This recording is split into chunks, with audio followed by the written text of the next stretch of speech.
ክርስቶስ ጎይታዩ ሃሌሉያ ፕሮግራምና ብስም አቦን ወድን መንፈስ ቅዱስን ክንጅምሮይና ሃሌሉያ እስከም በዓሎም ድማ እግዚአብሔር ሃሌሉያ ከምቲ ዝረዳአና መጠን ሃሌሉያ አብቅድሚኡ ክንቀርቢና ሃሌሉያ ሃሌሉያ ኩሉ ሕቶታትና አብቅድሚኡ ከነቅርቦይና ሃሌሉያ እግዚአብሔር ድማ ክሰምዓና እዩ ሃሌሉያ ንሱ ሰማዒ አምላኽ ስለዝኾነ ሃሌሉያ ሃሌሉያ ሃሌሉያ تعيني زفترة سير اندوي لنا على أملاك هاللويا تأذني زفترة خي يسمعن اندوي لنا هاللويا هو يسمعي هاللويا أبجزيو كم فقادو يسمع هاللويا وتلقلاو فقادو هاللويا قويتا سناي سلزغونا هاللويا وقويتا نمسكنا كالونا هاللويا تبارك يسوس تبارك تبارك تبارك تبارك لذا سناي معلتي نمسكنا كالونا هاللويا زمعلت زيا كبخا يا خوينا هلنا تموت تمسكنك لنا قويتا تبارك قويتا تبارك تبارك تبارك لعلنا بلك لنا قويتا هللويا هللويا هللويا كبرن هبك لنا يسوس من الله خما قويتا هللويا السخا كل خبر وسدو قويتا هللويا وزمعلت زخت كبر قويتا هللويا أوه يسوس يسوس هللويا هيوتنا نهبك لنا قويتا هللويا نسخاخت كبر الله حجون قويتا هللويا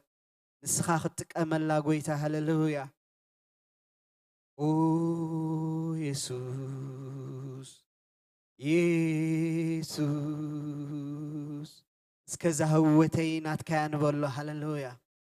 نسخاي خادو كينكايا هللويا نخبر خايل كان نسخاي خادو كينكايا نبولو هللويا هم إلنا እግዚአብሔር هللويا بقالو غيرو هللويا هللويا هللويا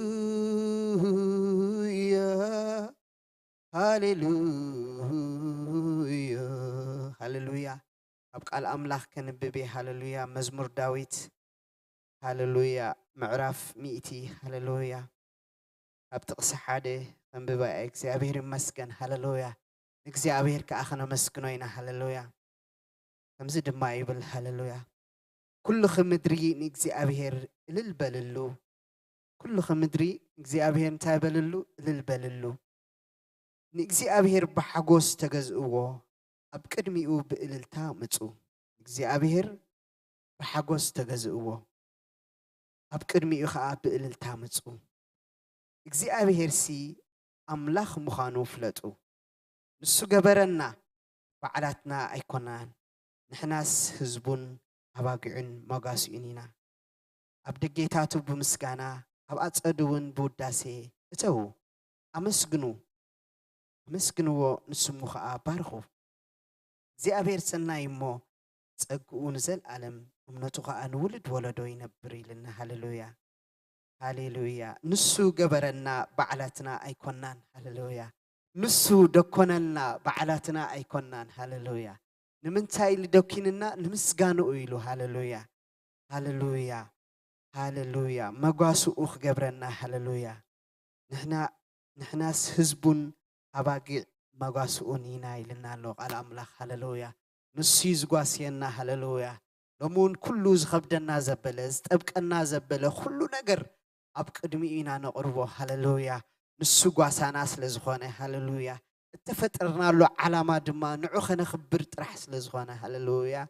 وقويتا هللويا نعخا خم بخوار እግዚአብሔር አቦ هللويا زعقتنا زبله بزمشت እግዚአብሔር አቦ هللويا أبقدميخا نقربه لنا هللويا نباخا خين قوي زبله እግዚአብሔር አቦ زعقتنا زبله زخونه يخون እግዚአብሔር አቦ لو ما انت እግዚአብሔር አቦ نسخا هللويا صورنا ክትወስድ በዝምሸት ዚ ጎይታን ጽልያለና هللويا نعخا ጥራሕ خنخبرካ نعخا ጥራሕ خنመስግነካ እግዚአብሔር አቦ هللويا نعخا اخبيرنا خنحلف ጎይታ هللويا يقبأك مسكانا هللويا هللويا كل فترة ونعخا يمسكنا هللويا كل فترة نسمك اللي بلالو هللويا ويتا هللويا كل فترة فترك يسنع خبري مو هللويا وأملاخ بزمشت سين نسخات خبر له مشت كون نتقلي علونا هللويا ኣብ ነገራትና ንስኻ ክትገብር ኣብ ህይወትና ንስኻ ክትገብር ጎይታ ሃሌሉያ ኣብ ኩሉ ምንቅስቃሳትና እግዚአብሔር ኣቦ ንስኻ ክትገብር በዚ ምሸት እዚ ሃሌሉያ ሕማም ዘበለ እግዚአብሔር ኣቦ ክትፍውስ ብስም ጎይታና ኢየሱስ ሃሌሉያ እንጽልይ ኣለና ሃሌሉያ ሃሌሉያ ቀንበር ዘበለ ሃሌሉያ ዝኸብደና ዘበለ ዝጠብቀና ዘበለ እግዚአብሔር ኣቦ በዚ ምሸት እዚ እግዚአብሔር ኣቦ ንስኻ ክትረዳእና እንጽልይ ኣለና ሃሌሉያ ንስኻ ክትድግፈና ሓራ ከተውፃና እግዚአብሔር ኣቦ ሃሌሉያ ከም ቃልካ ክንከውን ጎይታ ሃሌሉያ ንስምካ ደኮንካና ንስምካ ሓሪኻና እግዚአብሔር ኣቦ ንኽብርኻ ሓሪኻና ሃሌሉያ ጎይታ ሃሌሉያ ኢየሱስ ነመስግነካ ኣለና ጎይታ ሃሌሉያ ጸሎትና ስለሰማዕኻ ተመስገን ሃሌሉያ ክብሪ ኩሉ ንዓኻ ይኹን ጎይታ ሃሌሉያ ንስኻ በይንኻ ክበር እግዚአብሔር ሃሌሉያ ተመስገን ተመስገን ተመስገን ተመስገን ላ ሸረሃ ሳካራባሳና ማናማናስ ክላባላባላባላቦስ ይረላላላላላ ሽከራባላባስ ከራባላባው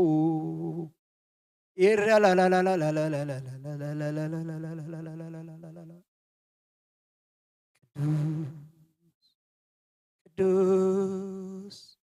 ቅዱስ ይኸምለኸይ ቅዱስ ምስጋና ግባእካይ ጎይታ ሃሌሉያ ይግባእካዮ ይግባእካ ይግባእካ ይግባእካዩ እግዚአብሔር ይግባእካዩ እግዚአብሔር ይግባእካው ይግባእካ ሸረባስ ሰለባራማናማናስ ከለበለበለቦስ ይራላላላላሽ ከረባላባስ ከለሐራባስ ከናማናስ ከለበረበው ይሬላላላላላላላላሽ ይራላላላላላ ይሬባራባስ ከለበረቦስ ሲኒማናስ ከለበረበለበለቦስ ይራላላላላሽ ክሪባስ ከናማናስ ከለበረቦስ ሽሪባስ ሰለባ ሃያለሉስ ኢየሱስ ይግባእካዩ ኢየሱስ ክትመስገን ይግባእካዩ ይግባእካ ይግባእካዩ እግዚአብሔር ይግባእካ ይግባእካዩ ይግባእካ ይግባእካዩ እግዚአብሔር ይግባእካዩ እግዚአብሔር ይግባእካው ይግባእካ ሃሌሉያ ሃሌሉያ ሃሌሉያ ሃሌሉያ ሃሌሉያ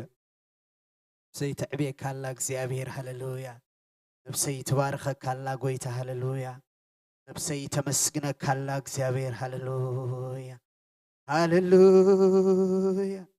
ንስኻ በይንኻ ክበር ጎይታ ሃሌሉያ ተመስገን ተመስገን ተመስገን ተመስገን ተመስገን ተመስገን ተመስገን ተመስገን ተመስገን ተመስገን ተመስገን ተመስገን ተመስገን ተመስገን ተመስገን ተመስገን ተመስገን ተመስገን ሃሌሉያ ዝደኮንካኒ ምክንያት እግዚአብሔር ንዓኻ ምምስጋኒ ሃሌሉያ ሃሌሉያ ሃሌሉያ ሃሌሉያ ሃሌሉያ ሃሌሉያ ሃሌሉያ ተመስገን ተመስገን ተመስገን ኢየሱስ ተመስገን ተባረክ ተባረክ تبارك تبارك يسوع تبارك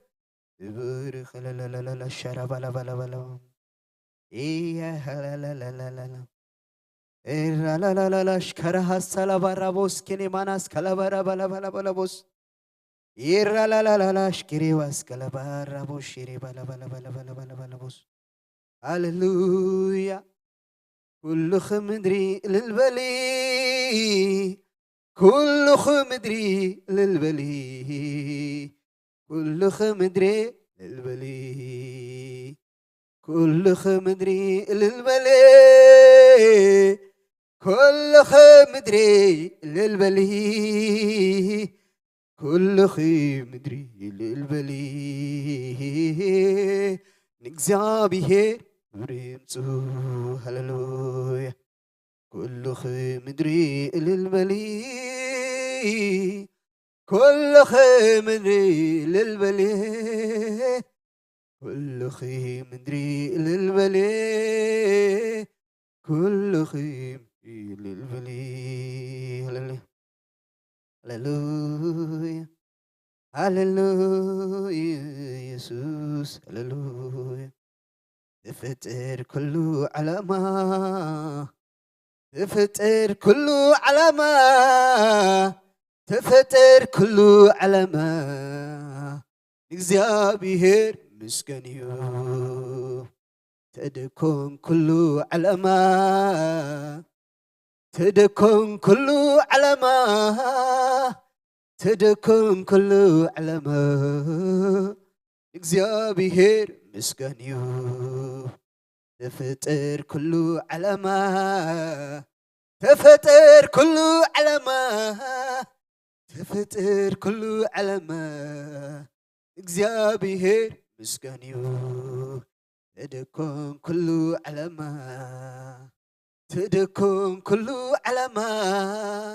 ተደኮን ኩሉ ዓለማ ተደኮን ኩሉ ዓለማ እግዚአብሔር ምስጋን እዩ ተደኮን ኩሉ ዓለማ تدكون كل علما تدكون كل علما እግዚአብሔር مخبريو تدكون كل علما تدكون كل علما تدكون كل علما እግዚአብሔር ምስጋን እዩ ተፈጥር كل علما تفتر كل علما تفتر كل علما እግዚአብሔር ምስጋን እዩ ሃሌሉያ ነፍሰይ ትዕብየላ ንስምካ ሃሌሉያ ነፍሰይ ተኽብረላ ንስምካ ሃሌሉያ ነፍሰይ ትባርኾ ንስምካ ሃሌሉያ نفسي تعبي ولا نسمك هللويا نفسي تبارخو نسمك هللويا نفسي تخبر ولا نسمك هللويا نفسي تعبي ولا نسمك هللويا نفسي تبارخو نسمك نفسي تعبي ولا نسمك نفسي تخبر ولا نسمك نفسي تبارخو نسمك نفسي تبارخو نسمك نفسي تعبي ولا نسمك نفسي تبارخو ولا نسمك نفسي تعبي ولا نسمك نفسي تعبي ولا نسمك بينخا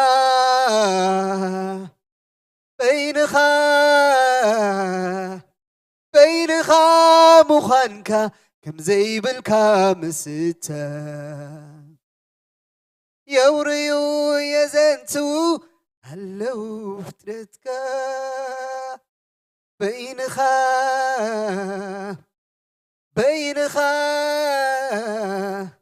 بينخا مخانك كم زي بالكامزنا يوريو يزنتو هلو فترتك بينخا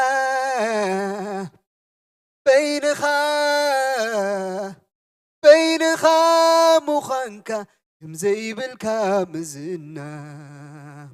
يوريو يزنتو لو فترتك بينخا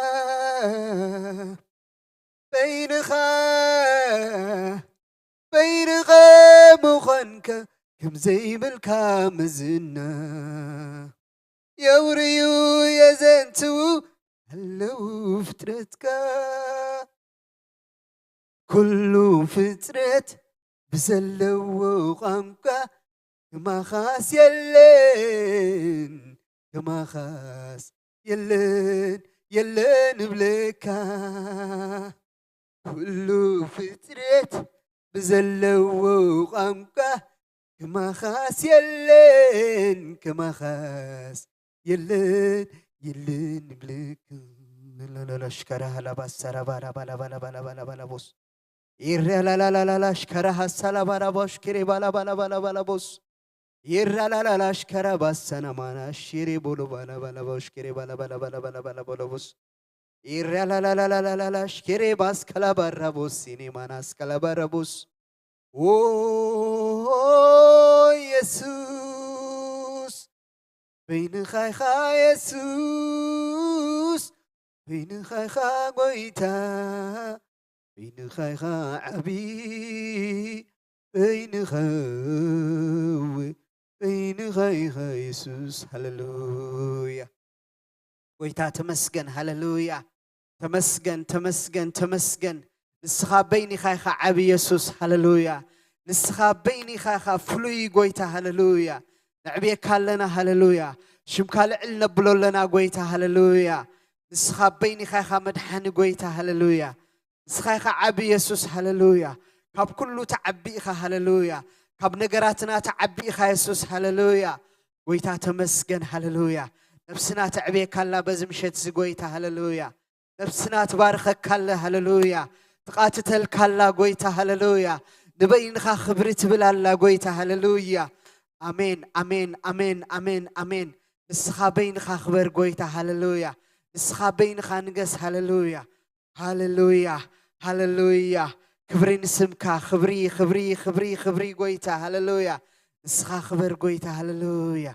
قويتا تمسكن قويتا تبارخ قويتا لعلبل هللويا او يسوس او قويتا تمسكن تمسكن تمسكن تمسكن تمسكن تمسكن تمسكن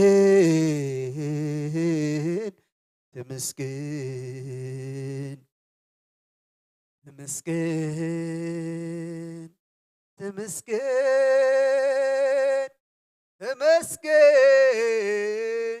تمسكن تمسكن تمسكن تمسكن تمسكن تمسكن تمسكن تمسكن قويتا قويتا تمسكن تمسكن يسوس تمسكن تمسكن لا لا لا لا لا لا لا لا لا اشكر بس كلبا ربوس كريبا شرب لا بلا بلا بلا بوس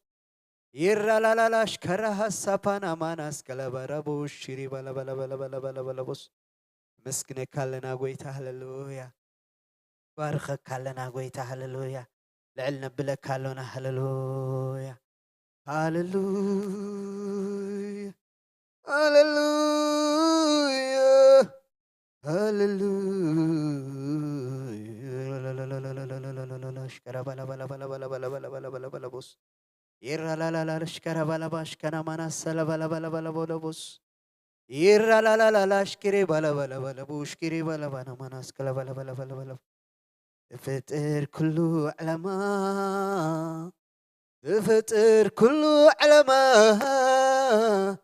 فطر كله علما እግዚአብሔር ምስጋን እዩ ተደኮን ኩሉ ዓላማ تدكون كل علما تدكون كل علما እግዚአብሔር ምስጋን እዩ تفطر كل علما تفطر كل علما تفطر كل علما እግዚአብሔር ምስጋን እዩ تفطر كل علما تفطر كل علما تفطر كل علما እግዚአብሔር ምስጋን እዩ تفطر كل علما تفطر كل علما تفطر كل علما እግዚአብሔር ምስጋን እዩ تدكون كل علما تدكون كل علما تدكون كل علما እግዚአብሔር ምስጋን እዩ تدكون كل علما تدكون كل علما تدكون كل علما እግዚአብሔር ምስጋን እዩ تفطر كل علما تفطر كل علما تفطر كل علما እግዚአብሔር ምስጋን እዩ تفطر كل علما تفطر كل علما تفطر كل علما እግዚአብሔር ምስጋን እዩ تفطر كل علما تفطر كل علما تفطر كل علما እግዚአብሔር ምስጋን እዩ تفطر كل علما تفطر كل علما تفطر كل علما እግዚአብሔር ምስጋን እዩ تدكون كل علما تدكون كل علما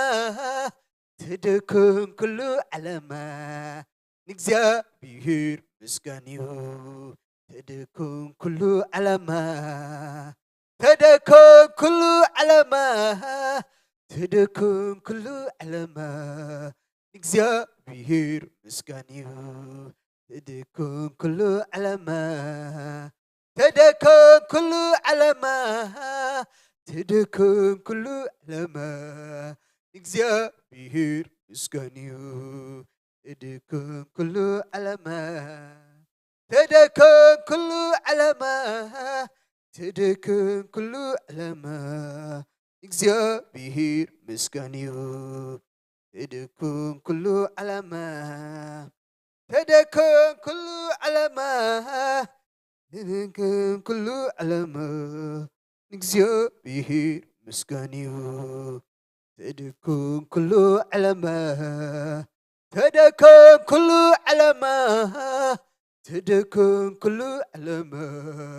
እግዚአብሔር ምስጋን እዩ تدكون كل علما تدكون كل علما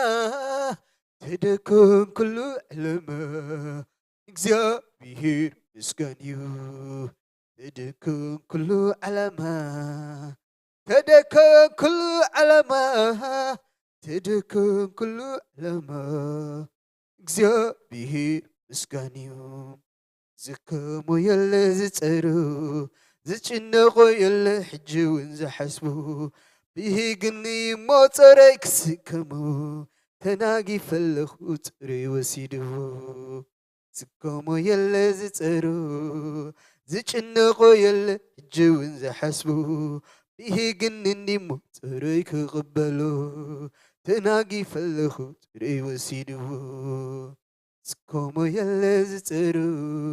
ዝስከሙ የለ ዝፀሩ ዝጭነቆ የለ ዝሓስቡ ዝጭነቆ የለ ዝሓስቡ ብሂግኒ እሞ ፀረይ ክቕበሎ ተናጊፈለኹ ወሲድዎ تدكون كل علما تدكون كل علما تدكن كل علما እግዚአብሔር ምስገን تفطر كل علما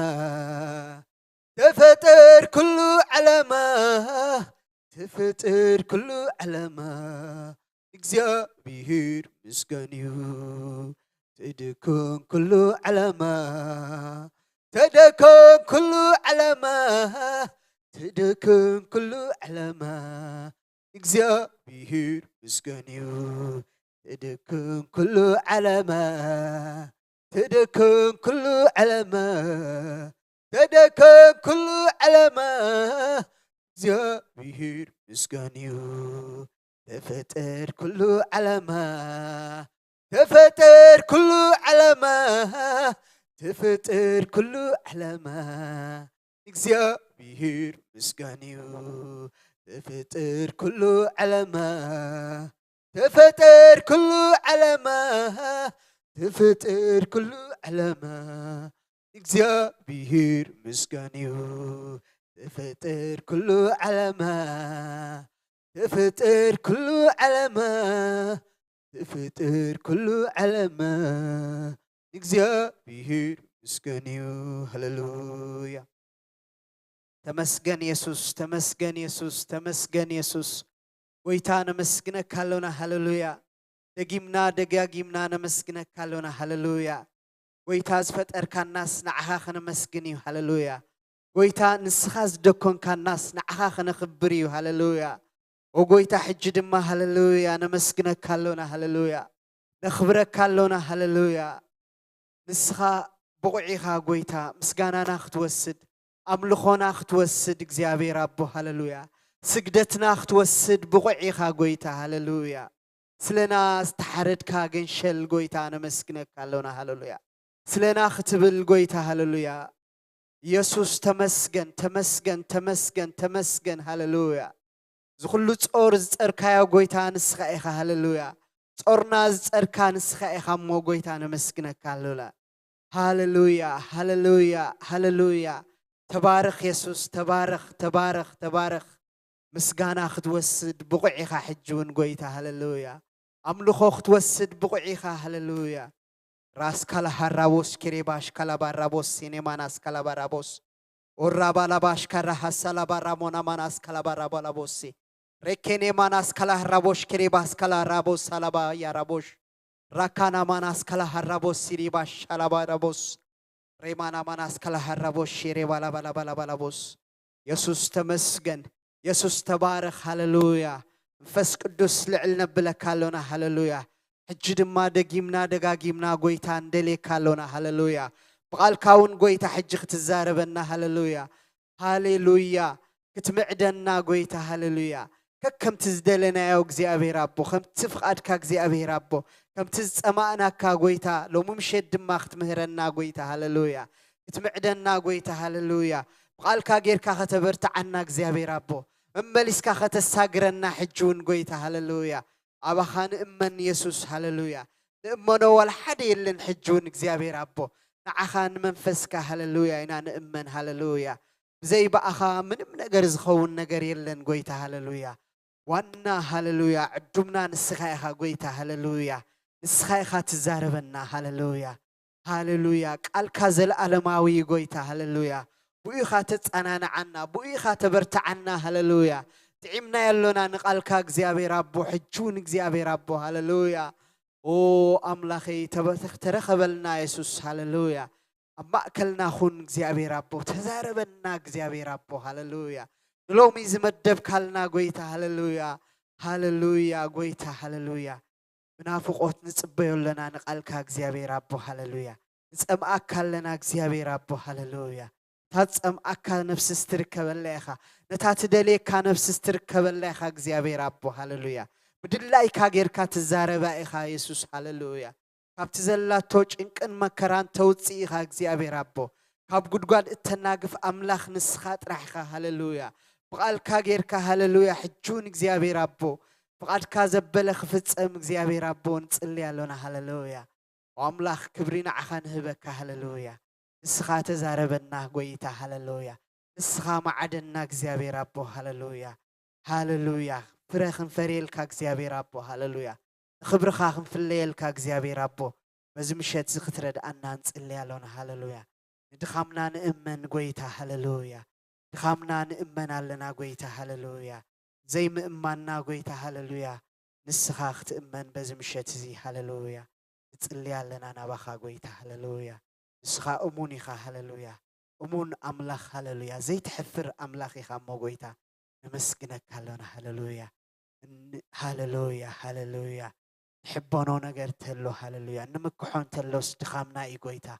بأهاق نمكح اكزيابير هاللويا بقال كاق نمكح قويتا هاللويا قويتا تبارخ قويتا العلبل هاللويا بنقر كله نسخا خبر جيسس مايتي نيم تسألنا أمين هاللويا خبر كله نسخا وسده أمين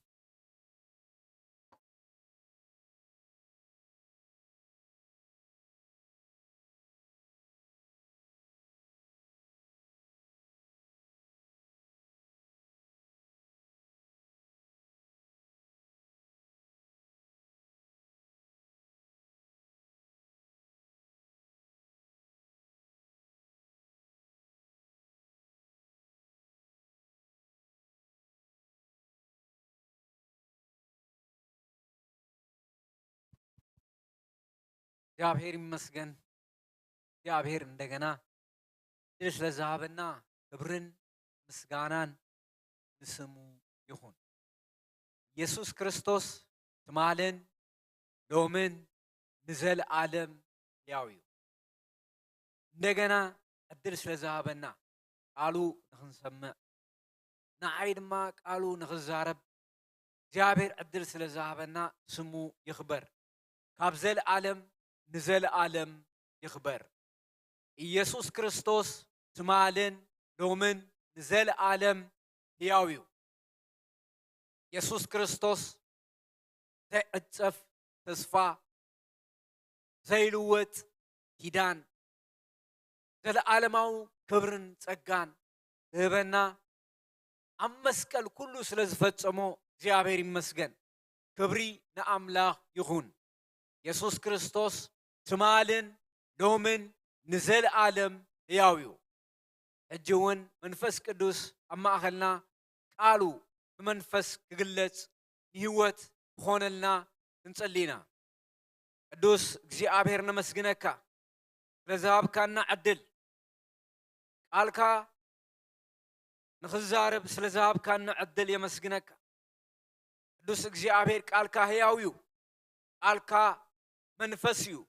ቃልካ ህይወት እዩ ቃልካ ዘለዓለማዊ ክብሪ ዝተመልአ እዩ ቃልካ ዘለዓለማዊ ጸጋን መንፈስን ዝመልኦ ክቡር ስለ ዝኾነ ነመስግነካ ኣለና እዚ ሕያው ዝኾነ ቃልካ መንፈስ ቅዱስ ንልብና ክግለጽ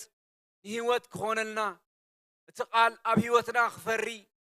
ህይወት ክነብረሉ ጸጋኻን መንፈስካን ቅዱስ እግዚአብሔር ኣብ ማእኸልና ይፍሰስ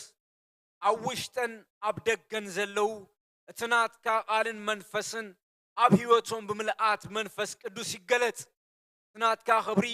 ካብ ዘለዓለም ንዘለዓለም ስለ ዝበርህ ነመስግነካ ኣለና ተሪፉ ዘሎ ምሸት ኩሉ ተረከብ ክቡር ወድኻ በኢየሱስ ክርስቶስ ስም ኣሜን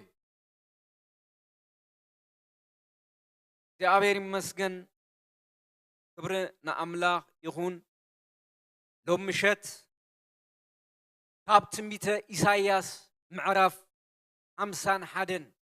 ኢና ቃል ኣምላኽ እነማቐሎ መንፈስ ቅዱስ ኣብ ልበይ ከም ዘቐመጦ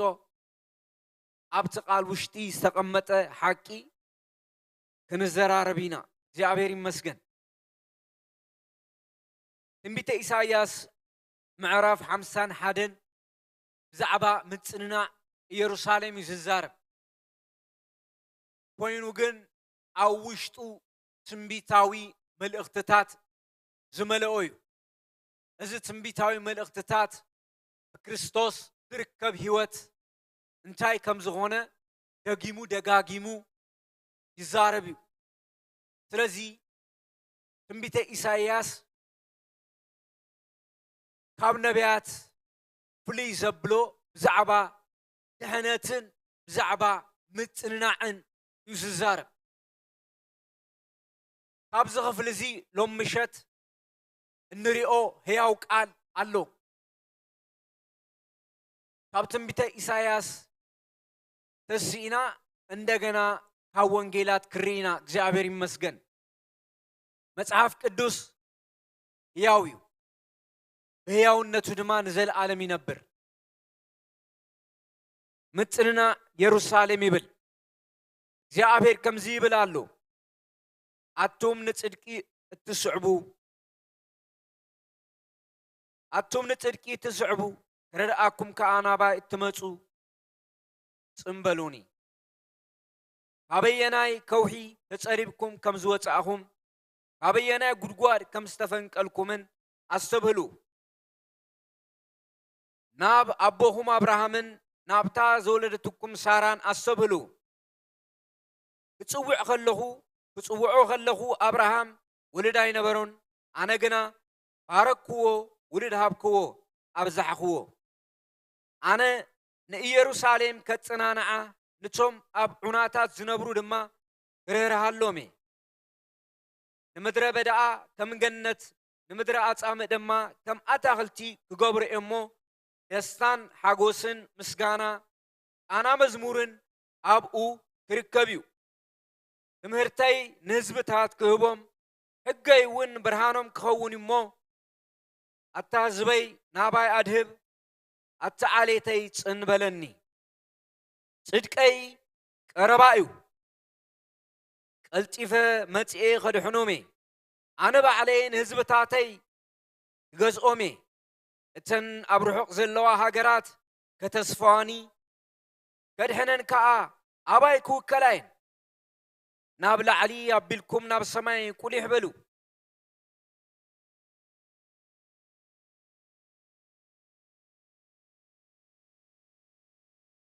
ናብታ ታሕቲ ገጽኩም ከዓ ናብ ምድሪ ጠምቱ እነሆ ሰማያት ከም ትኪ ክበኑ እዮም ምድሪ ድማ ከም ክዳን ክትበልያ እቶም ኣብኡ ዝነብሩ እውን ከም ጽንጽያ ክሞቱ እዮም ምድሓነይ ግና ንዘለዓለም ክነብር እዩ ጽድቀይ እውን መወዳእታ የብሉን ኣቱም ጽድቂ እትፈልጡ ኣቱም ኣብ ልብኹም ሕገይ ዘለኩም ህዝበይ ስምዑኒ ላግጽ ሰብ ኣይትፍርሑ ብጸርፉም እውን ኣይትሰንብዱ ከመይ ፍልሖ ከም ክዳን ክበልዖም ብልዒ ከም ጸምሪ ክበልዖም እዩ ጽድቀይ ግና ንዘለዓለም ምድሓነይ እውን ንውልወለሎ ክነብር እዩ እንዳበለ ክሳብ 8 ይዛረብ ዳሓር ቅጽል ኣቢልና ድማ ካብ 9 ክሪኣ ኢና ኣብዚ ክፍሊ እዚ እንሪኦ ሓደ ነገር ኣሎ ኣብዚ ክፍሊ እዚ እንሪኦ ኣብ ቁጽሪ 1 እግዚአብሔር ከምዚ ይብል ኣሎ ኣቱም ንጽድቂ እትስዕቡ ረድአኩም ከኣናባይ ትመጹ ጽን በሉኒ ይብል ንጽድቂ እትስዕቡ እግዚአብሔር ኣምላኽ ኣብዚ ዘተስፈዎ ተስፋ ዓብ ተስፋ እዩ እዚ ተስፋ እዚ ክሪኦ ከለና እግዚአብሔር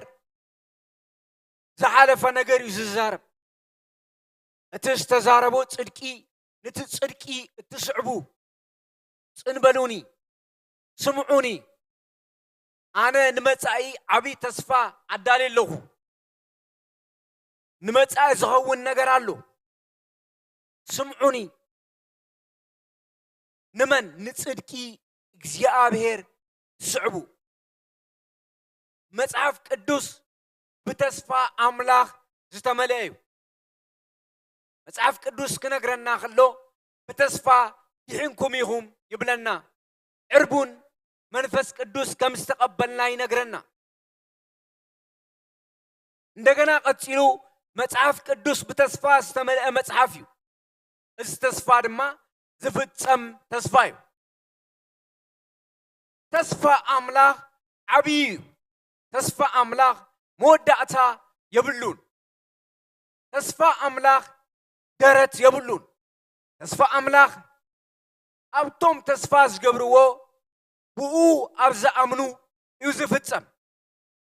التسفى أملاخ بغمي أب سبات يفتسم بغمي أب هزبتات يفتسم تيلنا نتوم صدقي أملاخ السعبو زي أبيرن تايلوم صن إلكم سمعوني أنا نعاخاتكم زدالخ ونقر علو إليوز الزارب زلوك زي أبير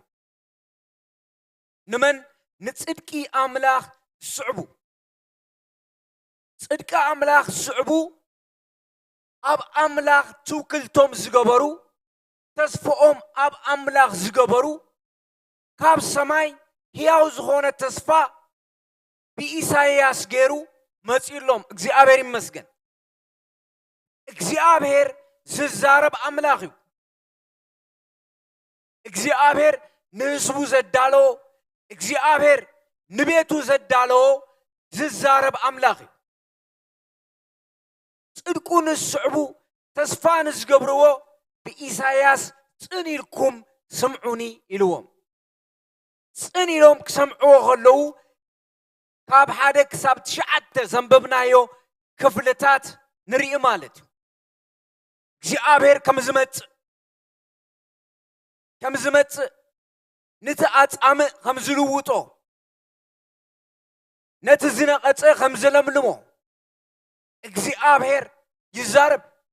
ከም ምሳሌ ገይሩ ዘምጾ ንኣብርሃም እዩ ኣብርሃም ሓደ በይኑ ከሎ ፀዊዕዮ ግን እንታይ ገይረዮ ባሪኸዮ ኣብዚሐዮ ኢሉ ኣብ ዘፍጥረት 12 ክርእ ከለና ኣብርሃም ብእግዚአብሔር ተፀዊዑ ኣብርሃም ብእግዚአብሔር ኣመነ ጽድቂ ኮይኑ ድማ ተቆፀረሉ ጻድቅ ማለት ኣብ ቅድመ እግዚአብሔር ብእምነት ደው ዝብል ሰብ ኣብ ቅድመ እግዚአብሔር ጽድቂ ኮይኑ ይቁፀረሉ ጻድቅ ማለት እሱ እዩ ካልእ ኣይኮነን ጽድቂ ትስዕቡ ንኣምላኽ ትስዕቡ ንኣምላኽ ትደልዩ ጽኒልኩም ስምዑኒ እግዚአብሔር ንዓኻትኩም መልእኽቲ ኣለዎ ኢሉ ኢሳያስ እግዚአብሔር ድማ ተዛሪቡ እግዚአብሔር ዝዛረብ አምላኽ ጥራይ ኣይኮነን ዝገብርውን አምላኽ እዩ እግዚአብሔር ይመስገን እግዚአብሔር ተስፋ ይህብ እግዚአብሔር ተስፋ ይፍጽም እቲ ጽድቂ አምላኽ እቲ በረኸት አምላኽ ኣብ መን ይግለጽ ንጽድቂ አምላኽ ስዕቡ ትንቢት ንመን ይሰርሕ ተይልና ንጽድቂ አምላኽ ስዕቡ እዚዩ እግዚአብሔር ንበዓል መን ብነቢያት የጸናንዕ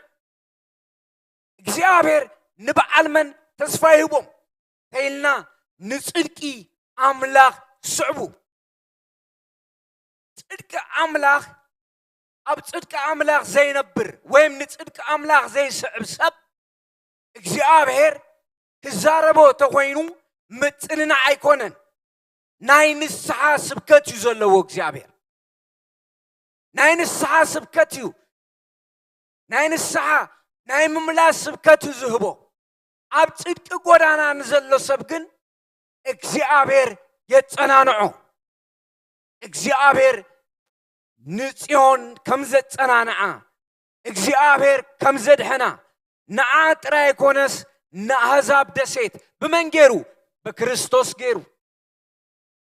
ከም ዘጸናንዓ ብነቢዩ ብኢሳያስ ይነግረና ኣሎ እግዚአብሔር ይመስገን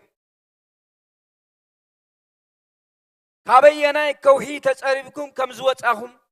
ካበየናይ ጉድጓድ ከም ዝተፈንቀልኩም አስተብሉ ናበበኹም አብርሃም ናብታ ዘወለደትኩም ሳራ አስተብሉ ክጽውዖ ከለኹ አብርሃም ውሉድ ኣይነበሮን ኣነ ግና ባረክዎ ውሉድ ሃብክዎ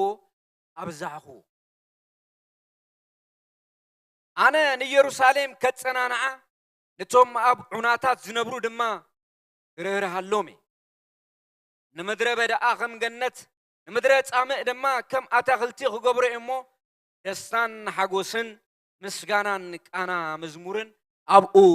ክርከብ እዩ መን እግዚአብሔር ከምኡ ኢሉ እግዚአብሔር ከምዚ ይብል ኣሎ ኣቱም ንጽድቂ ትስዕቡ ይረድኣኩም ከዓ ናባይ ትመጹ ጽንበሉኒ እቶም ጽድቂ ስዕቡ ትረድኦም ድማ ናብኡ ናብ ዝመጹ እግዚአብሔር ነገራቶም ከም ዝልውጦ እግዚአብሔር ነቲ ዝነቐጸ ከም ዘለምልሞ ነቲ ውሑድ ከም ዘብዝሖ እግዚአብሔር ይነግሮም ኣሎ እግዚአብሔር ዝተዛረቦ ዝገብር ኣምላኽ እዩ ትምህርተይ ንህዝብታት ህቦም ሕገይ እውን ብርሃኖም ክኸውን እሞ ኣታ ህዝበይ ናባይ ኣድህብ ኣታ ዓሌተይ ጽንበለኒ ጽድቀይ ቀረባ እዩ ቀልጢፈ መጽኤ ኸድሕኖሜ ኣነ ባዕለይ ንህዝብታተይ ክገዝኦሜ እተን ኣብ ርሑቕ ዘለዋ ሃገራት ከተስፋኒ ከድሕነን ከዓ ኣባይ ክውከላየን ናብ ላዕሊ ኣቢልኩም ናብ ሰማያት ቁሊሕ በሉ እግዚአብሔር በቃ ክመጽእ ከድሕነኩሜ ተስፋ ዝገበርኩምኒ ንዓይ ትስዕቡኒ ከድሕነኩሜ ምድሓነይ ንዓታትኩም ጥራይ ዘይኮነስ ንኻልእ ደሰይታት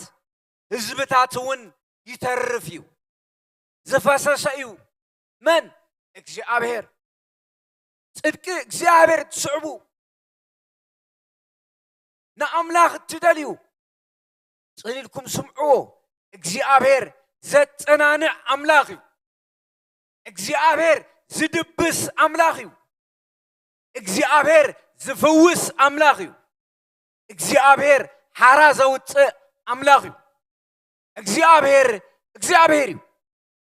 እግዚአብሔር ዘለዓለማዊን ሓያልን ዝኾነ ኣምላኽ እዩ ክብረና ኣምላኽ ይኹን ኢየሱስ ክርስቶስ ትማልን ሎምን ንዘለዓለም ሕያው እዩ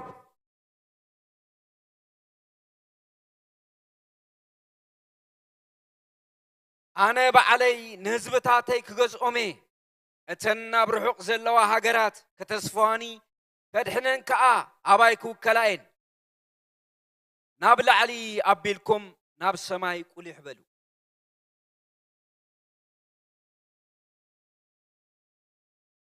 ናብ ታሕቲ ገጽኩም ከዓ ናብ ምድሪ ጠምቱ እንሆ ሰማያት ከም ትኪ ክበንኦም ምድሪ ድማ ከም ክዳን ክትበልያ እቶም ኣብኡ ዝነብሩ እውን ከም ጽንጽያ ክሞቱ እዮም ምድሓነይ ግና ንዘለዓለም ክነብር እዩ ጽድቀይ እውን መወዳእታ የብሉን ኣቱም ጽድቂ ትፈልጡ ኣቱም ኣብ ልብኹም ሕገይ ዘለኩም ህዝቢ ስምዑኒ ላግፂ ሰብ ኣይትፍርሑ ብጸርፎም እውን ኣይትሰንብዱ ከመይ ብልሖ ከም ክዳን ክበልዖም ብልዒ ከም ጸምሪ ክበልዖም እዩ ጽድቀይ ግና ንዘለዓለም ምድሓነይ እውን ንውልድ ወለዶ ክነብር እዩ እግዚአብሔር ንህዝቡ ከምዚኣ ተስፊዎም ኣይትፍርሑ ንቶም ዝጻረፉ ንቶም ላግጢ ዝመልኦም ኣይትፍርሕዎም እዚ ኢሉ ኣብ ላዕሊ ዝዛረቦ ሓደ ነገር ኣሎ ናብ ታሕቲ ገጽኩም ከዓ ናብ ምድሪ ጠምቱ እነሆ ሰማያት ከም ትኪ ክበና እዮም ምድሪ ድማ ከም ክዳን ክትበልያ እቶም ኣብኡ ዝነብሩ እውን ከም ጽንጽያ ክሞቱ እዮም ምድሓነይ ግና ንዘለዓለም ክነብር እዩ ጽድቀይ እውን መወዳእታ የብሉን ኣቱም ጽድቂ ትፈልጡ ኣቱም ኣብ ልብኹም ሕገይ ዘለኩም ህዝቢ ስምዑኒ ላግጢ ሰብ ኣይትፍርሑ ብጸርፎም ኣይትሰንብዱ ከመይ ብልሖ ከም ክዳን ክበልዖም ብልዒ ከም ጸምሪ ክበልዖም እዩ ጽድቀይ ግና ንዘለዓለም ምድሓነይ እውን ንውልድ ወለዶ ክነብር እዩ እግዚአብሔር መድሕን ከም ዝኾነ እዩ ዝዛረብ እግዚአብሔር ይመስገን እግዚአብሔር ዘድሕን ኣምላኽ እዩ መድህን ኣምላኽ ንህዝቡ መወዳእታ የብሉን መድህን ኣምላኽ ንህዝቡ ደረት የብሉን እግዚአብሔር ይመስገን እግዚአብሔር ከድሕኔ ተይሉ ዘድሕን ኣምላኽ እዩ እግዚአብሔር ክብጀው ተይሉ ዝብጀው ኣምላኽ እዩ እግዚአብሔር ዝተዛረቦ ዝገብር ኣምላኽ እዩ እግዚአብሔር ዝበሎ ዝገብር ኣምላኽ እዩ እዚ ህያው ተስፋ ንመን እዩ እዚ ህያው ተስፋ ኣብ ቁፅሪ 1 ከም ዝረኣናዮ እግዚአብሔር ከምዚ ይብል ኣሎ ኣቱም ንጽድቂ ትስዕቡ ክረድኣኩም ከዓ ናባይ ትመፁ ጽን በሉኒ ንጽድቂ ይስዕቡ እግዚአብሔር ንኽረድኦም ናብኡ ዝመፁ ጽን ኢልኩም ስምዑኒ ረድኤት ካብ ኣምላኽ ደልዮም ንዝመፁ ረድኤት ካብ ጎይታኦም ደልዮም ንዝመፁ እግዚአብሔር መልእኽቲ ኣለዎ እግዚአብሔር ዝዛረብ ኣምላኽ እዩ ናይ ምጽንናዕ ኣምላኽ እዩ እግዚአብሔር ናይ ምጽንናዕ ኣምላኽ ጥራይ ዘይኮነስ ዘድሕን ኣምላኽ እዩ እግዚአብሔር የድሕን እዩ እግዚአብሔር ይመስገን እግዚአብሔር ዘድሕን ኣምላኽ እዩ ጽድቂ ኣምላኽ ንዝፈልጥ ሕጊ ኣምላኽ ኣብ ልቡ ዘሎ እግዚአብሔር ንዕኡ ከድሕኖ እዩ መድኃኒት ኣለዎ ዘድሕን ኣምላኽ እዩ እሱ ህያው ጎይታ እዩ እግዚአብሔር ይመስገን ኣቱም ጽድቀይ እትፈልጡ ኣቱም ኣብ ልብኹም ሕገይ ዘለኩም ህዝቢ ስምዑኒ ላግፂ ሰብ ኣይትፍርሑ ብፀርፎም እውን ኣይትሰንብዱ ከመይ ፍልሖ ከም ክዳን ክበልዖም ብልዒ ከም ጸምሪ ክበልዖም እዩ ጽድቀይ ግና ንዘለዓለም ምድሓነይ እውን ንውልድ ወለዶ ክነብር እዩ ጽድቁ ንዘለዓለም ምድሓኑ ድማ ንውልድ ወለዶ ዝነብር እዩ እግዚአብሔር ይመስገን ናይ እግዚአብሔር ምድሓን ኣብ ሓደ ወለዶ ጥራይ ዝተርፍ ኣይኮነን ካብ ወለዶ ናብ ወለዶ ዝሰጋገር ምድሓን እዩ ዘለዎ እግዚአብሔር ይመስገን ጀነሬሽን ባይ ጀነሬሽን እግዚአብሔር ዘድሕን ኣምላኽ እዩ ተስፍኡ ኣይዕፀፍን ዘለዓለማዊ እዩ ክብሪ ንጎይታ ይኹን ኢየሱስ ክርስቶስ ትማልን ሎምን ንዘለዓለም ህያው እዩ ድሓር ኣብ ቁፅሪ 9 ኢሳይያስ እግዚአብሔር ምስ ተዛረበ ኢሳይያስ ምስ በሎ ምስ ሰምዐ ነቲ መልእኽቲ ከምዚ ኢሉ ኣነ ይመስልን መንፈስ ኣምላኽ ተመሊኡ እግዚአብሔር ክዛረብ ከሎ ሰብ መንፈስ ኣምላኽ ዝምላእ መንፈሱ ስለ ዝዛረብ ክብሪ ንጎይታ ይኹን ድሓር ከምዚ ኢሉ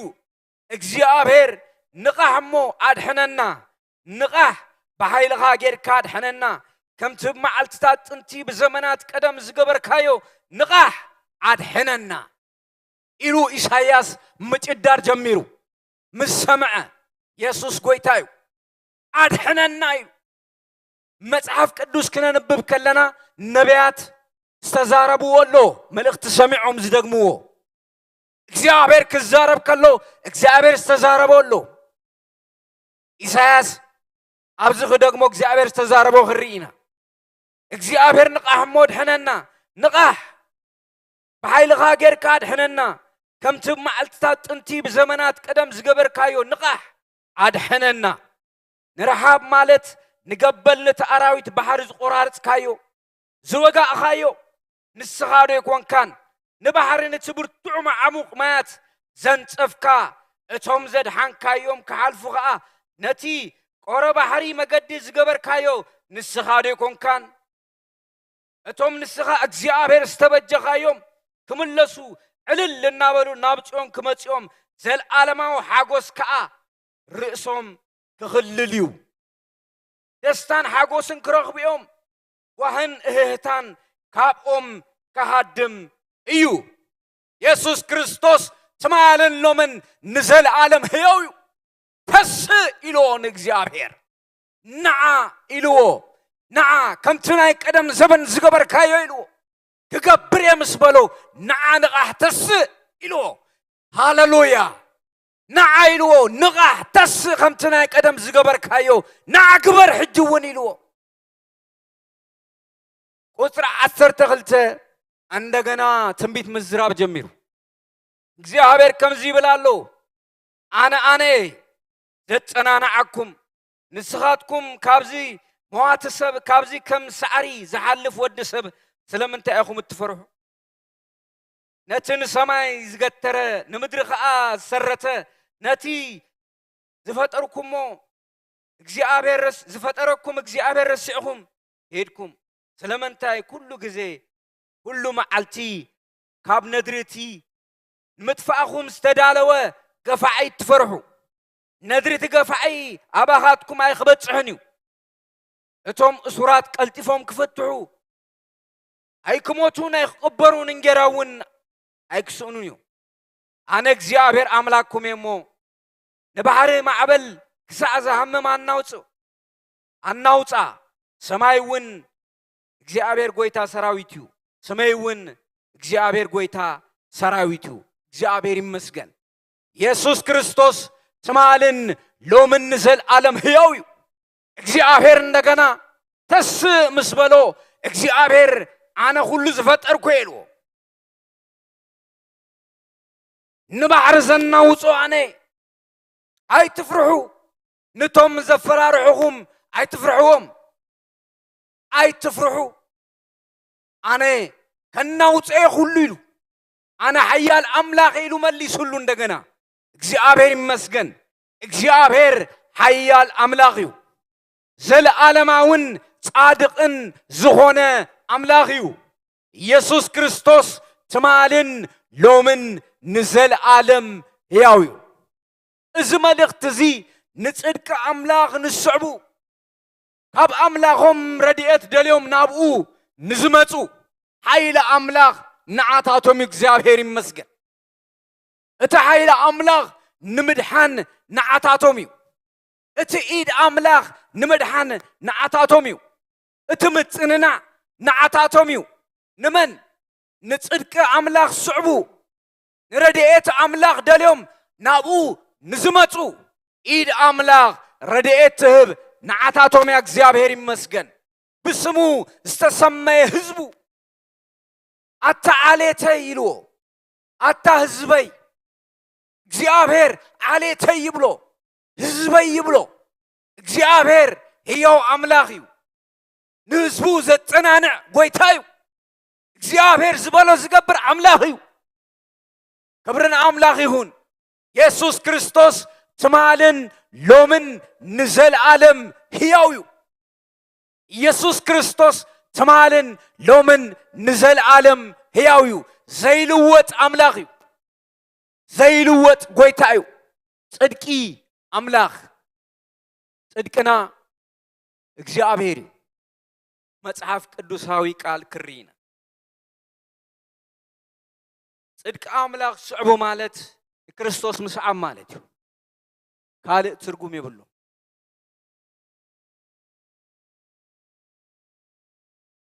ከምዚ ይብል ትንቢተ ኤርምያስ ምዕራፍ 23 ቁጥሪ 6 ብዘመኑ ይሁዳ ክድሕን እዩ እስራኤል ድማ ኣስተርሒዩ ክነብር እዩ ስመየሉ ስም ከዓ እግዚአብሔር ጽድቅና እዩ ክኸውን እዩ ስመየሉ ስም ድማ እግዚአብሔር ጽድቅና ስመይ ቀዳማይ ቆሮንቶስ ምዕራፍ 1 ካብ 31 ግና እቲ ጽሑፍ ከምዚ ዝምካሕስ ብእግዚአብሔር ይመካሕ ዝብል ምእንቲ ክፍጸም ንስኻትኩም ካብኡ ኣብቲ ካብ ኣምላኽ ንጥበብ ጽድቅን ምቕዳስ ምድሓን ዝኾነልና ክርስቶስ ኢየሱስ ኢኹም ኢሳያስ 45:17 እስራኤል ግና ብዘለዓለማዊ መድሓን ብእግዚአብሔር ክድሕን እዩ ንስኻትኩም እሲ ንዘለዓለም ኣይክተሓፍሩን ኣይክትህለሉውን ኢኹም ፊልጵስዩስ ምዕራፍ 3:8-9 ኣየንሞ ብእምነት ክርስቶስ እቲ ብእምነት ካብ ኣምላኽ ዝርከብ ጽድቂ እምበር እቲ ብሕጊ ዝመጽእ ጽድቂ ሒዘ ኣይኮንኩን ክርስቶስ ምእንቲ ክረብሕ ብኡ እውን ክርከብ ብሓቂ ስለ እቲ ብሉፅ ፍልጠት ክርስቶስ ኢየሱስ ጎይታ ኢለ ስልዩ እዚ ኩሉ እተወፅዓኹ ኩሉ ከም ውፁዕ እቆፅሮ ከም ጓሓፍ እቆፅሮ ኣለኹ ካልኣይ ቆሮንቶስ ምዕራፍ 5 ካብ 21 ስለዚ ንሕና ኣብ ክንዲ ክርስቶስ ልኡኻት ኢና እሞ ኣምላኽ ብኣና ገይሩ ይምዕድ ኣሎ ንሕና ብኡ ጽድቂ ኣምላኽ ምእንቲ ክንከውን ነቲ ሓጢኣት ዘይፈለጦ ኣብ ክንዳና ሓጢኣት ገበሮ ምስ ኣምላኽ ተዓረቁ እናበልና ኣብ ክንዲ ክርስቶስ ኮይና ንልምነኩም ኣለና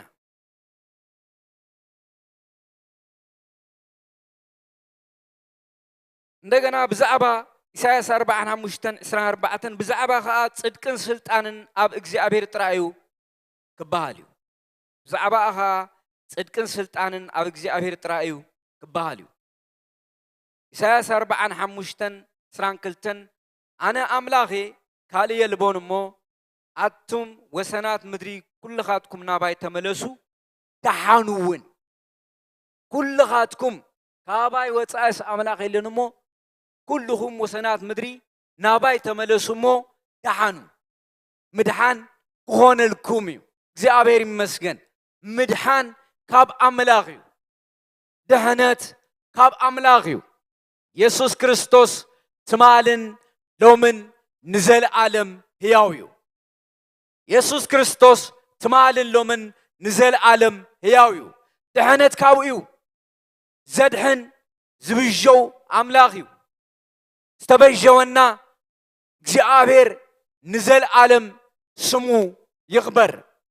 ክብርን ምስጋናን ንዑ ይኹን ሃሌሉያ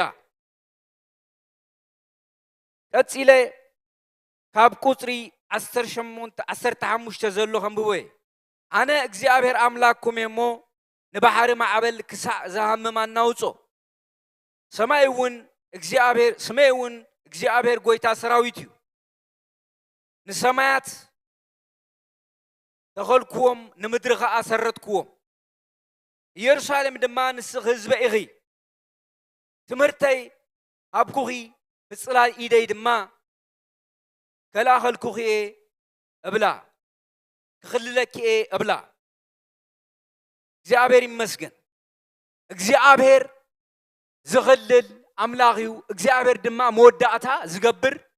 ኣምላኽ እዩ ምድሓን ኣምላኽ ኣብ ምድሪ ይኹን ኣብ ነፍስና ይኹን ኣብ ስጋና ይኹን መኸላእታ ይገብረሉ እዩ ኢየሱስ ክርስቶስ ትማልሎምን ንዘለዓለም ሕያው እዩ ምድሓኑ ሙሉእ እዩ ክብሪ ንጎይታ ይኹን እወ መኸላእታ ዝገብር ኣምላኽ እዩ እግዚአብሔር መኸላእታ ዝገብር ምድሓን ዝገብር ኣምላኽ እዩ የኣኽለካ ይብሎ ንነገራት የኣኽለካ ይብሎ ንኹነታት የኣኽለካ ይብሎ ንዓመፃ የኣኽለካ ይብሎ ምድሓን ማለት እግዚአብሔር ካብ ዓመፃ ዘድሕን እዩ እግዚአብሔር ካብ ዓመፀኛታት ዘድሕን እዩ ጳውሎስ ከምኡ ኢሉ እግዚአብሔር ካብ ዓመፀኛታት ንኽህልወኒ ጸልዩለ ኢሉ ማለት ዓመፀኛ ኣብ ምድሪ ኣሎ እቲ ጻድቕ እውን ኣብ ምድሪ ኣሎ ክልቲኦም ኣብ ሓደ ፕላኔት እዮም ዝነብሩ እግዚአብሔር ነቲ ጻድቕ ካብቲ ዓመፀኛ ይኽውሎ ካብቲ ዓመፀኛ ኸዊሉ የድሕኖ እግዚአብሔር ዘድሕን ኣምላኽ እዩ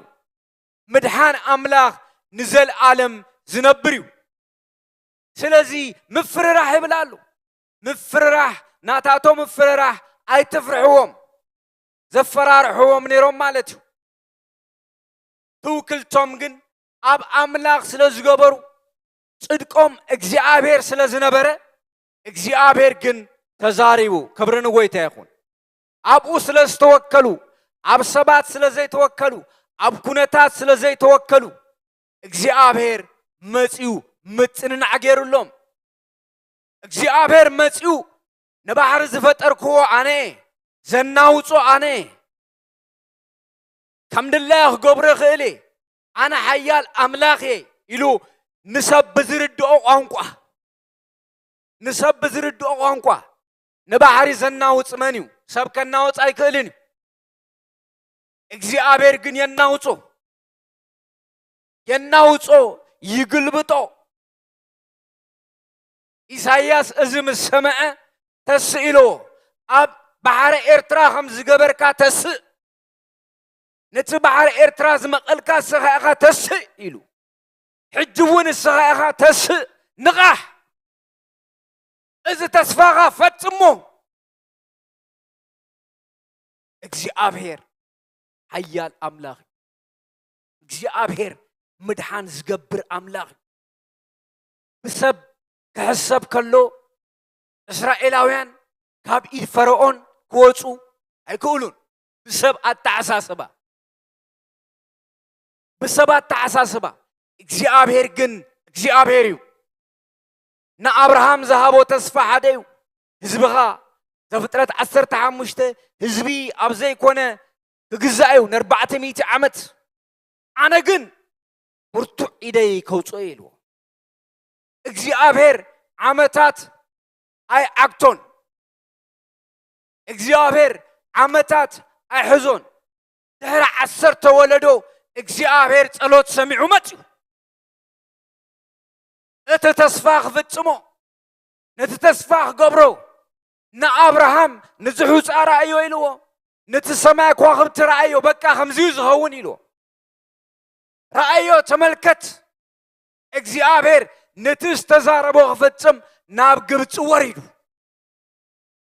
ኣብ ቤት ፈርዖን ኣትዩ መን እግዚአብሔር ሙሴ ኮነን ኣትዩ እግዚአብሔር ኣትዩ እግዚአብሔር ስለዝኣተወ እግዚአብሔር ናብታ ከተማ ስለዝኣተወ እታ ከተማ ምንዋፅ ጀሚራ እግዚአብሔር ከኣቱ ከሎ ይናወፅ እዩ እግዚአብሔር ተስፋ ክፍጽም ክመፅእ ከሎ ይናወፅ እዩ መን እዩ ዝናወፅ ተኢልና እቲ ተስፋ ኣምላኽ ዘይብሉ እዩ ነቲ ተስፋ ኣምላኽ ዝተቐበለ ግን ተስፍኡ ሙሉእ ስለ ዝኾነ ንኣምላኹ ከም ዝመፀ መንፈሱን ልቡን ይመስክረሉ እግዚአብሔር ይመስገን እግዚአብሔር ክመፅእ ከሎ ሰላሕታ ኣይኮነን ዝመፅ ሰላሕታ የብሉን እግዚአብሔር ክመፅእ ከሎ ይፍለጥ እዩ እግዚአብሔር ክመፅእ ከሎ ይነቃነቕ እዩ ፍጥረት ይነቃነቕ እዩ ኩኡዛን ይነቃነቑ እዮም መን እግዚአብሔር ክመፅእ ከሎ ፍጥረተ ዓለም ኩሉ ብኡ ስለ ዝተፈጠረ ንዑ ክብር እንዳሃበ መገዲ ይኸፍት እግዚአብሔር ክመፅእ ከሎ መገዲ ይኽፈት እሱ ኮይኑ ኣብ ቤት ፈርዖን እሱ ኮይኑ ንመን እግዚአብሔር ንአብርሃም ዝሃቦ ተስፋ ነቲ ዘብዝሖ ህዝቢ ከውፅእ ካበይ ካብ ኢድ ፈርዖን ካብ ትሕቲ ባርነት ካብ ኣርዑት ባርነት ከድሕኖም መፅኡ እግዚአብሔር ይመስገን እግዚአብሔር ይመፅኡ እግዚአብሔር ክመፅእ ከሎ ነቲ ተስፋ ዝሃቦም ዘተስፎም ከድሕን እዩ ዝመፅእ እግዚአብሔር ይመስገን እግዚአብሔር ተስፋ ሂቡ ንድሕሪ ዝተርፍ ኣምላኽ ኣይኮነን እግዚአብሔር ዝተዛረቦ ዝገብር ኣምላኽ እዩ نتوم تصدقوا الصعبو نتوم زتسفوم እግዚአብሔር ኣብ ጸልማት ይመጽእ መጽኡ ኣነ ናይ ህዝበይ ኣውያት ሰምዐ ኢሉ እግዚአብሔር ስለዚ ናብ ምድሪ ወሪደ እግዚአብሔር ምስ ወረደ ፈርዖን ቤተ መንግስቲ ተናዊጹ እግዚአብሔር ስለዝኾነ እግዚአብሔር ኃያል አምላኽ እዩ በዓል ግርማ በዓል ሞገስ ዝተዛረቦ ዝገብር አምላኽ ብስልጣን ቃሉ ድላዩ ዝገብር ብስልጣን ቃሉ ዝፈትሕ ብስልጣን ቃሉ ባሕሪ ኤርትራ ዝኸፍል ብስልጣን ቃሉ ካብ ጭንጫ ማይ ዘውፅእ ብስልጣን ቃሉ ድላዩ ዝገብር ሕያው አምላኽ ቃል ካብ ኣፉ ወፅኡ ቃል ካብ ኣፉ ምስ ወፀ ነገራት ምግልባጥ ጀሚሩ እግዚአብሔር ተስፍኡ ክፍጽም ክብል ከሎ ነገራት ይገላበጥዩ ከም ናይ ትማሊ ኩሉ ነገር ኣይቅፅልን ዝገርም ነገር እሱ እዩ እግዚአብሔር እግሩ ናብ ምድሪ ክረግጽ ከሎ ዓለም ተንቀጥቅጥያ ክትስከሞ ኣይትኽእልን ኣይትስከሞንያ ዓቕሚ የብላን ትናወፅያ ሓያላን ይርዕዱ ሃፍታማት ይስንብዱ ድኹማት ይብርትዑ እግዚአብሔር ምድሪ ተስፍኡ ክፍጽም ክመጽእ ከሎ እግዚአብሔር ይመስገን ሃሌሉያ እቶም ዝተባጨወሎም እቶም ዝተነዓቑ እቶም ዝተጸረፉ ክሳዶም የቕንዑ እግዚአብሔር ክመጽእ ከሎ እግዚአብሔር የድሕን እዩ እግዚአብሔር ምድሓን ዝገብር ኣምላኽ እዩ ብተስፋ ጥራይ ዘንብር ኣምላኽ ኣይኮነን እግዚአብሔር ዘተስፈዎ ተስፋ ዝገብር ኣምላኽ እዩ ኢየሱስ ክርስቶስ ትማልን ሎምን ንዘለዓለም ሕያው እዩ ኢየሱስ እሱ ሕያው እዩ ብተስፋ ጥራይ ዘነብር ኣምላኽ ኣይኮነን ተስፍኡ መሊኡ ዝፍጽም ኣምላኽ እዩ ተስፋ ኣምላኽ ክፍጽም ከሎ ከምኡ ዝኸውን ሓጎስ ይኸውን ሓጎስ ሰላም ይኸውን ዕረፍቲ ይኸውን ምጽንናዕ ይኸውን ሃሌሉያ ብኽያት ጠጠው ይብል ሓዘን ይበንን ምጽንናዕ ኣምላኽ እግዚአብሔር ምድሓኑ ንዘለዓለም እዩ እግዚአብሔር ምድሓኑ ንውልድ ወለዶ እዩ ጽድቁ ንዝስዕብ ካብኡ ረድኤት ንዝጽበይ እግዚአብሔር ናብኡ ክመጽእ እዩ ኢየሱስ ክርስቶስ ትማልን ሎምን ንዘለዓለም ሕያው እዩ ኢየሱስ ክርስቶስ ትማልን ሎምን ንዘለዓለም ሕያው እዩ ረድኤቱ ካብ ሰማይ ዝኾነሉ ብልቡ እውን ንእግዚአብሔር ዝሓስብ ሰብ ምስጉን እዩ ረድኤት ካብ ሰማይ ክመጽእ ከሎ ክንደየናይ ሓጎስ ኣሎ ክንደየናይ ምጽንናዕ ኣሎ ክንደየናይ ናይ መንፈስ ሓርነት ኣሎ እወ ካብ ኣምላኽ ካብ ጐይታ ካብኡ ዝኾነ ምጽንናዕ ኣሎ ካብኡ ዝኾነ ምድሓን ኣሎ ካብኡ ዝኾነ ምድሓን ሙሉእ ምድሓን እዩ ሙሉእ ዝኾነ ምድሓን እዩ ሃሌሉያ እግዚአብሔር ከምኡ እዩ ዝገብር እወ ብኸምኡ እዩ ድማ እግዚአብሔር ዝህበና ካባና ዋላ ሓደ ዝደልዮ ነገር የለን ኣቱም ጽድቀይ እትስዕቡ ረድኤት ካብኣይ ትጽበዩ ንዓኻትኩም መልእኽቲ ኣለዎ ንዓኻትኩም ምጽንናዕ ኣለዎ ንዓኻትኩም እዩ ዝመልእኽቲ ንዓኻትኩም እዩ ዝናይ ምጽንናዕ ቃል እሱ ክመጽእ እዩ ምጽንናዕ ክገብር እዩ ነገራት ኩሉ ክለዋወጥ እዩ ክብርና ኣምላኽ ይኹን ኢየሱስ ክርስቶስ ትማልን ሎምን ንዘለዓለም ሕያው እዩ ሕያውነቱ ንዘለዓለም ይነብር ሕያውነቱ ንዘለዓለም ይነግስ ሕያውነቱ ንዘለዓለም ይፈስስ ሃሌሉያ ንሱ ሕያው እዩ ሕያው ዝኾነ ኣምላኽ ሃሌሉያ ሬስኮ ፕላጃዳና ማንታድያ ኢየሱስ ሕያው ኣምላኽ ኣብ ዙፋኑ ዝተቐመጠ ጐይታ ንኹሉ ሓድሽ ክገብሮ እዩ ኣብ ዙፋኑ ዝተቐመጠ ጐይታ እሱ ኢዱ ክዝርግሕ ከሎ ንኹሉ ሓድሽ ይገብሮ ነቲ ኣረጊት ይሕድሶ እንደገና ሓድሽ ነገር ይፈጥር ሃሌሉያ ኢየሱስ ክርስቶስ ትማልን ሎምን ንዘለዓለም ሕያው እዩ ኢየሱስ ክርስቶስ ትማልን ሎምን ንዘለዓለም ሕያው እዩ እወ ሓድሽ ነገር ይገብር ሓድሽ ነገር ይፈጥር እሱ ክመጽእ ከሎ ሃሌሉያ ሓደሽቲ ነገራት ይኸውን ዘይተጸበናዮ ሓያል ነገር ይኸውን ሃሌሉያ እሱ ከም ናይ ትማል ይኮነን ሓድሽ ነገር ሒዙ ዝመጽእ ሓደሽቲ ነገራት ኣለዎ ሓደሽቲ ነገራት ኣለዎ ሃሌሉያ ናይ ትማሊ ኣይድገምን እዩ ሃሌሉያ ሬድሲ ብበትሪ ተመቒሉ ዮርዳኖስ ብኻናት ተመቒሉ እግዚአብሔር ዝተፈለየ ኣሰራርሓ ኣለዎ እግዚአብሔር ዝተፈለየ መገዲ ኣለዎ እግዚአብሔር ዝገብሮ ነገር ኣለዎ እግዚአብሔር ንኹሉ ከመሰራርሑ ክገብረዩ ከድሕን ክመጽእ ከሎ ሃሌሉያ ኢየሱስ ክርስቶስ ትማልን ሎምን ንዘለዓለም ሕያው እዩ እወ እስራኤላውያን ተዝርድኦም ነይሩ እግዚአብሔር ከመይ ከም ዘድሕን ነገራት ከም ዝገላበጥ ነገራት ከም ዝለዋወጥ ተዝፈልጡ ኣይምጸለዩን ነይሩ ሰብ ካብ ዝለመደው ነገር ምውፃእ ኣይፈቱን ኮምፎርት ዞን እግዚአብሔር ግን ክመጽእ ከሎ ካብቲ ዝለመድናዮ ነገር የውፅአና እዩ እግዚአብሔር ክመጽእ ከሎ እቲ ንዘመናት ዝተቐመጠ ምንቅጥቃጥ ይጅምር እቲ ተደኪኑ ዝጸንሐ ምፍራስ ይጅምር እግዚአብሔር መጺሎ ሃሌሉያ ሸይጣን እዩ ኣይትበሉ እግዚአብሔር እውን የናውጽ እዩ ናውጽ ይገብሮ እዩ ኣናዊጹ ግን ናይ እግዚአብሔር ፍጹም ሰላም እዩ ዝፈስስ ሃሌሉያ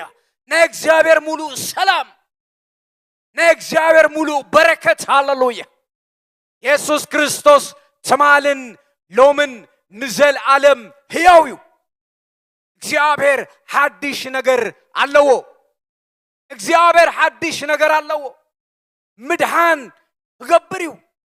ከም ተስፍኡ ንመን ነቶም ጽድቁ ዝስዕቡ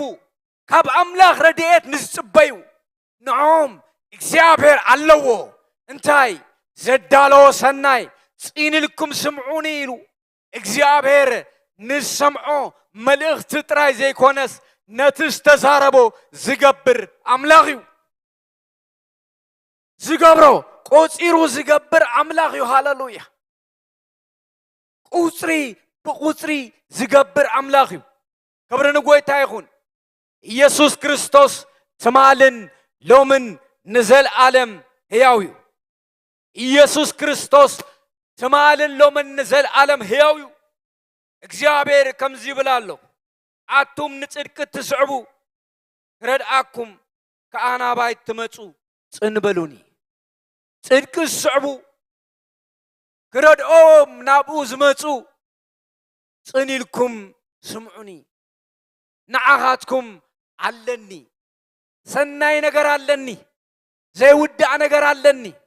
ሙሉእ ነገር ኣለኒ ኣይውዳእን እዩ ናተይ እዩ ዝብል ዘሎ እግዚአብሔር ይመስገን ዘይውዳእ ነገር ኣለዎ ዘይውዳእ ተስፋ ዘይውዳእ ሓይሊ ዘይውዳእ በረኸት ዘይውዳእ ሞገስ ዘይውዳእ ግርማ ዘይውዳእ ክእለት ዘለዎ ኣምላኽ ካብ ዘለዓለም ንዘለዓለም ሕያው እዩ ኢየሱስ ክርስቶስ ትማልን ሎምን ንዘለዓለም ሕያው እዩ መወዳእታ የብሉን እግዚአብሔር ሞገሱ ንዘለዓለም ይነብር እግዚአብሔር ግርምኡ ንዘለዓለም ይነብር እግዚአብሔር ግርሙ ሞገሱ ክብሩ ሓይሉ ኣብ ማእኸል ህዝቡ ጽድቁ ንዝጸሙ ካብኡ ረድኤት ንዝጽበዩ ኣብኡ ዝፈስስ ሃሌሉያ ኢየሱስ ክርስቶስ ትማልን ሎምን ንዘለዓለም ሕያው እዩ ኢየሱስ ክርስቶስ ኣብ ፓላሳት ዓበይቲ ከይድን እዩ እሱ ኣብዚ እዩ ዘሎ ኣብ ህዝቡ ማእኸል ኢየሱስ ክርስቶስ ትማልን ሎምን ንዘለዓለም ሕያው እዩ እወ ዘይልወጥ እሱ እዩ ሃሌሉያ ዘይልወጥ ኣይትፍርሑ ኢልዎም ኣይትሰንብዱ ኣይትፍርሑ ኣይትሰንብዱ ኣነ ኣለኹ ኢሉ ኣነ በዓል ግርማ ኣነ በዓል ሞገስ ኣለኹ ኣይትፍርሑ ኣይትሰንብዱ ሃሌሉያ በዓል ሞገስ በዓል ግርማ ዝኾነ ኣምላኽ ኣሎ ኣይትፍርሑ ኣይትሰንብዱ ኣነ ምሳኹም እየ ሃሌሉያ እሱ እዩ ዘይልወጥ ኪዳኑ ዘይስበር ሃሌሉያ ኪዳኑ ዘይዕጨፍ ኣብ ጎልጎል በረኻ ገዲፉ ዘይከይድ ኣለኹ ዝብል ሃሌሉያ እሱ ዝበሎ ዝገብር ኣምላኽ እዩ ሃሌሉያ ኣብ ኣጻሚ ይኹን ኣብ ጎልጎል ኣብ ስቡሕ መሬት ይኹን ኣብ ንቑዕ እግዚአብሔር እዩ ኢየሱስ ክርስቶስ ትማልን ሎምን ንዘለዓለም ሕያው እዩ ሕያውዩ ሕያውነቱ ንዘለዓለም ይነብር ተስፍኡም በረኸቱን ንውልድ ወለዶ እዩ እወ ንውልድ ወለዶ ዝሓልፍ በረኸት ዘለዎ ኣምላኽ እዩ ኣብ ሓደ ወለዶ ዝተርፍ ኣይኮነን እግዚአብሔር ዝተዛረቦ ዝገብር ኣምላኽ እዩ እግዚአብሔር ዝበሎ ዝገብር ኣምላኽ እዩ ሃሌሉያ እቲ ተስፋ ኣምላኽ ሓደ ነገር ክነግረኩም ንደቁኹም እዩ ንዓኻትኩም ጥራይ ኣይኮነን እወ እግዚአብሔር ፓስተር መስፍን ኢሉ ክዛረብ ከሎ ንዑ ጥራይ ኣይኮነን ንዑን ንደቁን ንደቂ ደቁን ዝሓልፍ በረኸት እዩ አብርሃም ኢሉ ክዛረብ ከሎ ንደቁን ንደቂ ደቁን ዝሓልፍ በረኸት እዩ ፍስሐ ኢሉ ክዛረብ ከሎ ንደቁን ደቂ ደቁን ዝሓልፍ በረኸት እዩ እግዚአብሔር ንዓውና ኢሉ ክዛረብ ከሎን ከምኡ ዝቕፅል ኢየሱስ ክርስቶስ ትማልሎምን ንዘለዓለም ሕያው እዩ ተዓፂሩ ዝተርፍ በረኸት ኣይኮነን ተቆሪፁ ዝተርፍ በረኸት ኣይኮነን እግዚአብሔር ክፅውዕ ከሎ ንዓኻ ክፅውዕ ከሎ ንዓኻትኩም ክፅውዕ ከሎ ብድሕሪኹም ዘለው እልፍ ኣላፋት እዩ ዝጥምት እልፍ ኣላፋት ጠሚቱ እዩ ዝዛረብ ኢየሱስ ክርስቶስ ትማልሎምን ንዘለዓለም ሕያው እዩ እልፍ ኣላፋት ጠሚቱ ዝዛረብ እግዚአብሔር ንዘለዓለም ይኽበር እልፍ ኣላፋት ጠሚቱ ዝዛረብ እግዚአብሔር ንሓደ ሰብ ከም ሓደ ሰብ ጥራይ ኣይኮነን ዝዛረብ ንውልድ ወለዶ ዝፈስስ ዝሓልፍ ዝመሓላለፍ በረኸት ሃሌሉያ ኢየሱስ ክርስቶስ ትማልን ሎምን ንዘለዓለም ሕያው እዩ ሃሌሉያ እወ ሕያው ዝኾነ ኣምላኽ እዩ እሱ ኸሚዝ እዩ ዝርኢ እሱ ኣሳጊሩ እዩ ዝርኢ ሃሌሉያ ክብሪ ንጎይታ ይኹን እሱ ሕያው ኣምላኽ እዩ እወ ጽድቂ ኣምላኽ እትስዕቡ ረድኤት ኣምላኽ ደሊኹም ናብኡ ትመፁ ጽንልኩም ስምዕዎ በረኸትኩም ንውልድ ወለዶ እዩ ሃሌሉያ ኢየሱስ ክርስቶስ ትማልሎምን ንዘለዓለም ሕያው እዩ ኢየሱስ ክርስቶስ ትማልን ሎምን ንዘለዓለም ሕያው እዩ ሃሌሉያ ሬስኮፕላ ባጃዳና ማሳድያ ቃልሲ ክበዝሕ ከሎ በረኸት ኣምላኽ ኣሎ ቃልሲ ክበዝሕ ከሎ እግዚአብሔር ንውልድ ወለዶ ዝረአዮ በረኸት ኣሎ ሃሌሉያ ኢየሱስ ክርስቶስ ትማልን ሎምን ንዘለዓለም ሕያው እዩ ሮስኮፕላ ጃዳና ማንታ ባሳድያ እግዚአብሔር ኣምላኽ ንገዛኹም ክባርኽ እዩ ንቤትኩም ክባርኽ እዩ ንቤትኩም ክባርኽ እዩ እግዚአብሔር ሃሌሉያ ናይ እግዚአብሔር በረኸት ሕያው እዩ እግዚአብሔር በረኸቱ ከፈስስ እዩ ሃሌሉያ ኢየሱስ ክርስቶስ ትማልን ሎምን ንዘለዓለም ሕያው እዩ ሃሌሉያ ሬስኮፕላ ጃዳና ማንታ ቭላቫሻድያ ማይ ብራዘር እግዚአብሔር ኣነ ሕያው እየ ኣነ ባዕለይ ክገብረልካ እየ ኣነ ኤልሻዳይ እየ ኣይትፍራሕ ኣነ ምሳኻ እየ ኣነ ክፍጽሞ እየ ይብለካ ኣሎ እግዚአብሔር ኢየሱስ ክርስቶስ ትማልሎምን ንዘለዓለም ሕያው እዩ እግዚአብሔር ክፍጽሞ እዩ ሓደ ነገር ከነገረካ እግዚአብሔር ክገብሮ እዩ እስኻ ኣብ ቤት ኣምላኽ ንዘለዓለም ክትነብር ኢኻ ንዘለዓለም ኣብ ቤት ኣምላኽ ክትነብር ኢኻ ንውልድ ወለዶ እግዚአብሔር ንበረኸት ገብረካ እዩ ሬስኮፕላ ጃዳና ማሳፕራላ ዣድያ ኢየሱስ ክርስቶስ ትማልሎምን ንዘለዓለም ሕያው እዩ ኢየሱስ ኢየሱስ ኢየሱስ ኢየሱስ ኢየሱስ ሬስኮፕላ ጃዳና ማንታ ቭላቫሻድያ ኢየሱስ ክርስቶስ ትማልሎምን ንዘለዓለም ሕያው እዩ እግዚአብሔር ክተኽለካ እዩ ኣብ ቤቱ ክተኽለካ እዩ ኣብ ቤቱ እግዚአብሔር ከንበረካ እዩ እግዚአብሔር ከጠጣዓካ እዩ ኣነ ምሳኻ እየ ብህይወት ክትነብር ኢኻ ኣይትመውትን ኢየሱስ ጎይታ እዩ ኣሜን ኦ እግዚአብሔር ነመስግነካ ኣለና ክብሪ ምስጋና ንዓኻ ይኹን ተስፋኻ ዘዕጽፍ ኪዳንካ ዘዕጽፍ ካብ ዘለዓለም ንዘለዓለም ሕያው ዝኾንካ ቅዱስ እግዚአብሔር ክብር ንብለካ ኣለና ሃሌሉያ ተባረኽ ተባረኽ ተባረኽ ተባረኽ ኢየሱስ ክብሪ ምስጋና ንዓኻ ይኹን ሃሌሉያ ኦ መንፈስ ቅዱስ ንጽልይ ኣለና በዚ መንፈስ እዚ ኦንላይን ዝከታተሉ ስለትረኽቦም ነመስግነካ ኣለና እዚ ተስፋ መንፈስ እዚ ኣብ ህይወቶም ይፍሰስ ኣብ ናብሮም ይፍሰስ ኣብ ሓዳሮም ይፍሰስ ኣብ ደቆም ይፍሰስ ሃሌሉያ ኣብ ጥዕኖም ይፍሰስ እዝዕጸፍ ተስፋ እዝዕጸፍ ኪዳን ዘለዓለማው መንፈስ ኣብ ህይወቶም ይፍሰስ ንዝቓል ኣብ ሰምዕዎ ሁሉ እዚ ተስፋ መንፈስካ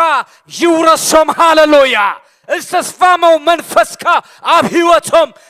ሓያል ግብሪ ይግበር በኢየሱስ ክርስቶስ ስም ረስኮፓጃዳና ማንታዲያ ኢየሱስ ክርስቶስ ተማለሎም እንዘለዓለም ጎይታዩ ኣይትፍርዑ እግዚአብሔር ከሳግረኩም እዩ ዘሳግረኩም ሰባት ኣለኹም እግዚአብሔር ከሳግረኩም እዩ ኣይትፍርዑ ኣነ ሕያው ኣምላኽ ሃሌሉያ ትፈርሕዎ ኣይወርሰኩምን እዩ ፍቓድ ኣምላኽ ክወርሰኩም እዩ ኢየሱስ ክርስቶስ ትማልን ሎምን ንዘለዓለም ሕያው እዩ ሃሌሉያ ክብርና ኣምላኽ ይኹን ኣሜን